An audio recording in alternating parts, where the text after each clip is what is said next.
All right, guys. So today we're going to be doing our quarter four post-test review. So before we get going today, we're going to go with a joke. And the joke for the day is this: why do ducks have webbed feet? I guess you'll find out in just a little bit. With that being said, let's move on to question one. On this right here, it says James wants to estimate the number of children in his neighborhood whose favorite food is pizza. He needs to create a random sample of children. How should James collect his sample data? Go ahead and take 1 minute and then come on back. Go. So the choices were this: James should ask 22 children in his neighborhood.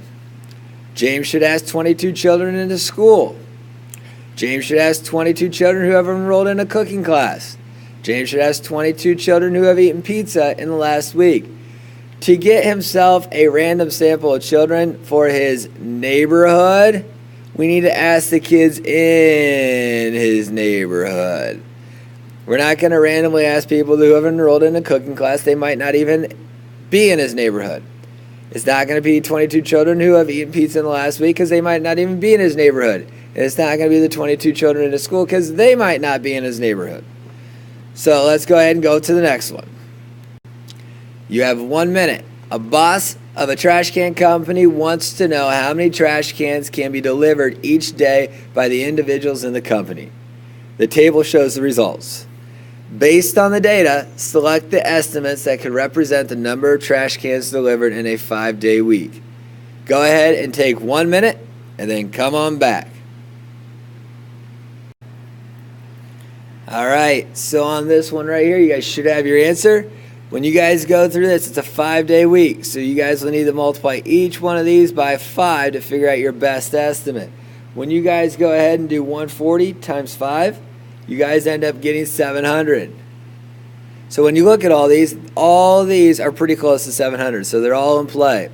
Then you guys do 240 times 5. When you do that, that's 1,200 for Steve. Well, guys, that takes A out of the running, and then the rest are pretty close.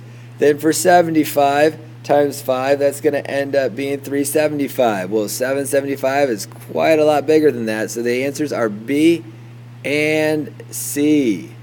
You had 2 answers on that one. Go ahead and raise your hand if you got it right, and let's get the count on that. All right, let's go ahead. If you need to pause it, you can. We're heading to the next one then. Go ahead, 1 minute. Virginia rolls a 6-sided cube 40 times and records the outcomes in this table. Based on the outcomes, what is the approximate relative frequency that Virginia will roll 3 if she rolls the cube again? Go ahead and take 1 minute and begin. All right, approximate relative frequency is probability. That's the number of favorable over total possible. So in this case, when you guys do this, you guys have 6 that were rolled. 6 threes, that was our favorable outcome out of a total of 40. 6 divided by 40 is 0.15. So we're good to go. Go ahead and raise your hand if you got it right. Take a moment if you need to pause it to count. And let's get right back to it. You guys have 1 minute. A representative sample of 60 children from a neighborhood is surveyed. Each child is asked which sport he or she prefers. The table shows the responses. Based on the survey's result, which statement about the children in the neighborhood is valid? Go ahead and take a minute. All right, on this one, guys, as you work through this, it says exactly 8% of the children prefer basketball. Now, 8 out of 60 prefer basketball. That is not going to be 8%. 8% is 8 out of 100. So A is not right. Twice as many children prefer baseball than soccer? Well, no, because twice as many children prefer soccer over baseball. So that's not right. It says in a group of 30 children, it's expected that 5 children will prefer baseball. Well, we had 10 out of 60 preferring baseball. So if we had 30, half of 10 is 5, so that'd be 5 out of 30. That's what we would expect. So let's just check D real quick. In a group of 120 children, it's expected that 16 children will prefer soccer. Now, 120 children would be double the amount that we had. Double the amount of 20 would be 40, so D is not right either. The answer is C. Go ahead and count how many people got it right. Pause it if you need to. And then let's move on. On this one right here, take 1 minute and let's see what you got. It says the box plot shows a summary of the dinner times for 20 children between the ages 6 and 10. For 20 children between the ages of 11 and 15. So let's go ahead and do this. It says based on the box plot, which statements are correct? So there's multiple statements. Go ahead and take a moment. 1 minute. Go. All right, so on this one, A is exactly 50% of the children in both age groups eat before 8 p.m. Well, let's see if that's true. 50% of the children would be right here. Exactly 50%? That's a big no. It's not exactly, so A is not right. Then it says at least 25% of the children in both age groups eat after 7 p.m. Well, this is over 50% of the group eating after 7. And this right here, it would be 25%. So it's at least 25% for both of them. So we are good to go. That is just fine for B. B's good. The difference between the median dinner time for both groups is more than 2 hours. Well, this is close to 7. This is just a little before 8. That's only about an hour, so that is not good. C is not good. And then D, it says the median time for children ages 11 to 15 is later than the median dinner time for 6 to 10. Well, here's the median time. That's close to 8. This is close to 10. This is later. That's good. D is good. So let's go ahead, count how many people got that right, and take a moment if you need it. Then let's head on. On this one right here, it says Donovan can choose one of the following 6 pets: a dog, a cat, a fish, a turtle, a hamster, or a snake.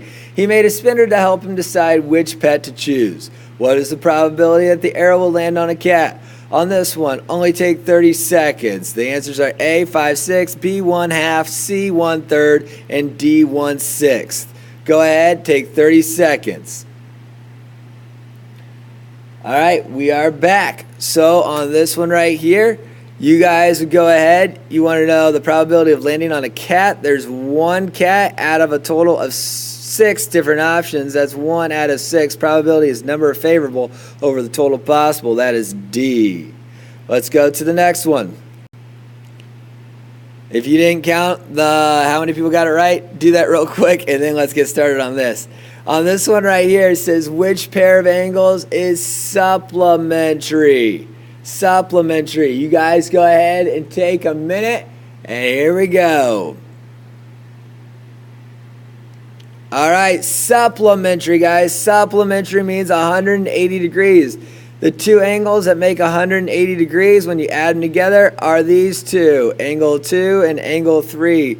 That is C. Go ahead and count how many people got it right. And then let's go ahead and move on. On this one right here, it says this table shows the outcomes of a spinner with 4 equal sections, colored red, blue, green, and yellow. Based on the outcomes, what is the likely number of times the arrow will land on the blue section if it is spun 40 times? Go ahead, take about a minute, and get your answer written down. How many times do you think it will land on the blue section if it's only spun 40 times? So go ahead and take your minute. Go.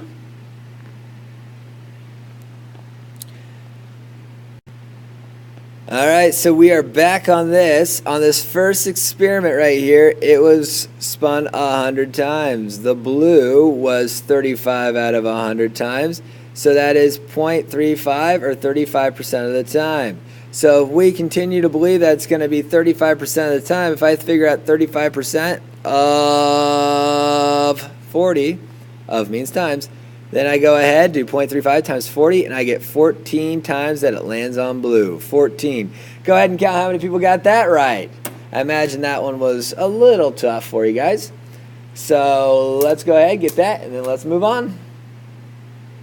This one right here, we're going to go ahead, we'll read it, and it'll take a minute. A representative sample of 75 students at one high school is surveyed. Each student is asked to name his or her favorite spring sport. The table shows their responses. Circle all the statements about the students at this high school that are valid based on the survey results. just a little side note, there is only one answer that is actually correct. Even though it says circle all the statements, there's only one answer that is correct. Go ahead and take 1 minute. Go.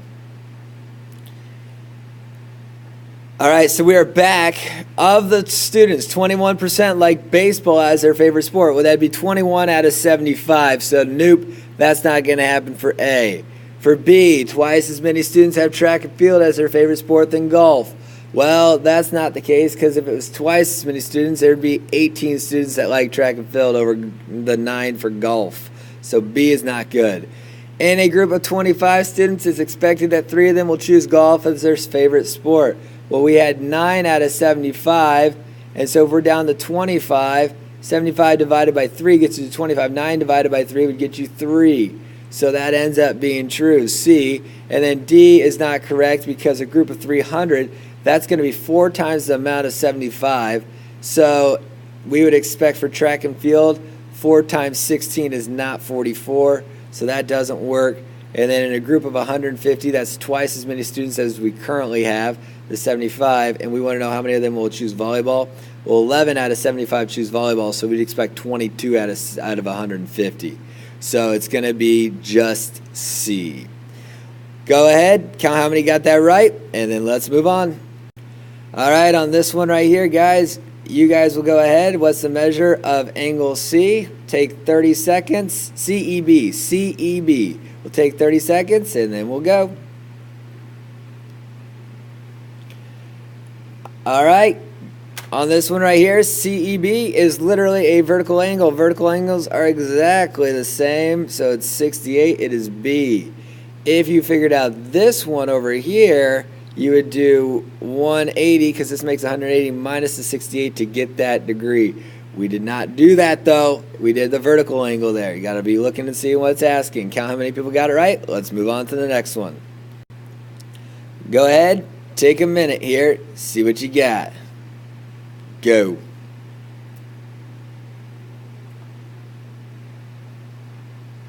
On this one right here, a triangle has a 20-degree angle, a 55-degree angle, and a side 7 centimeters in length. Which statement is not correct about the triangle?